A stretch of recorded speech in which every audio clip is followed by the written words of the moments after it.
राजा सत्राजित की पुत्री सत्यभामा के साथ भगवान का विवाह हुआ। सत्राजित भगवान सूर्य के उपासक थे। सूर्य देव ने इन्हें प्रसन्न होकर के समंतक नाम करके मणि दी थी। एक बार सत्राजित उस मणि को धारण करके भगवान द्वारिकाधीश के राजमहल में पहुंचे। मंत्रियों ने परामर्श दिया, राजा अत्यधिक भोग भी रोग और विनाश का कारण होता है। इस मणि के द्वारा तुम्हें 10 भार सोना मिलता है। 8 भार सोना मिलता है। 8 भार का मतलब एक व्यक्ति जितना भार उठा सके। अब आजकल का भार कितना होता है? 40 किलो है कि कैपेसिटी खत्म हो गई लोगों की। पुराने जमाने में 1 कुंटल होता था। और पुराने और चले जाओ 400-500 साल पहले तो महाराणा प्रताप के तलवार कैसे थे? बोले 80 किलो की तलवार, 60 किलो की तलवार, 80 किलो 120 किलो का भाला ये होता था। इतना वजन उठा लेते थे। 320 किलो वजन महाराणा प्रताप के शरीर में हमेशा लदा रहता था, लोहा। ये क्षमता लोगों की होती थी।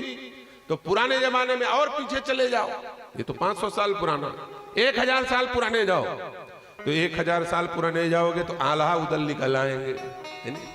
500 साल पीछे जाओगे तो महाराणा प्रताप निकल आएंगे। और 1000 साल पीछे जाओगे तो आल्हा उदल निकल जाएंगे। ये कैसे थे?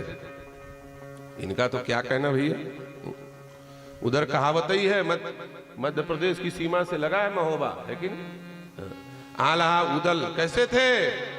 बोले एक को मारते थे और दूसरा डर के मारे मर जाता था, लेकिन और तीसरा खूब खा के मरे बराबर हो जाता था। ऐसे वीर होते थे। तो भार की परिभाषा अलग है। उस समय का भार कुछ और रहा होगा, 5 कुंटल 10 कुंटल, मान लो 2 कुंटल भी मान लो तो 16 कुंटल सोना रोज इस समंतक मणि से पैदा होता था। इतने सोने का क्या करोगे? इसलिए एक काम करो, भगवान श्री कृष्ण की करोड़ों गौ माता है, गौ सेवा के लिए इस मणि को द्वारिकाधीश को दे दो। लेकिन राजा सत्राजित ने कहा मैं अपनी चीज किसी को नहीं दूंगा।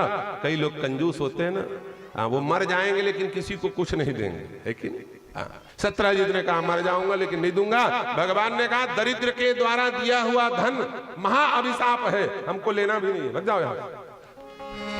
दूसरे दिन की बात है, सत्राजित का छोटा भाई प्रसेन उसी मणि को पहन करके वन में गया। सिंह ने मार डाला और मणि के सहित उसे उद्रस्त कर लिया। और उस सिंह को भगवान के प्रिय भक्त जामवंत ने मार दिया और मार करके उस मणि को प्राप्त करके अपनी पुत्री जामवंती को दे दिया।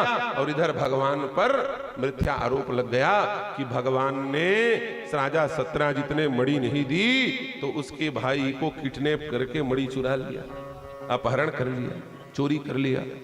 लोगों ने कहा भैया सही बात है, बचपन से आदमी चोरी करता चला आया है।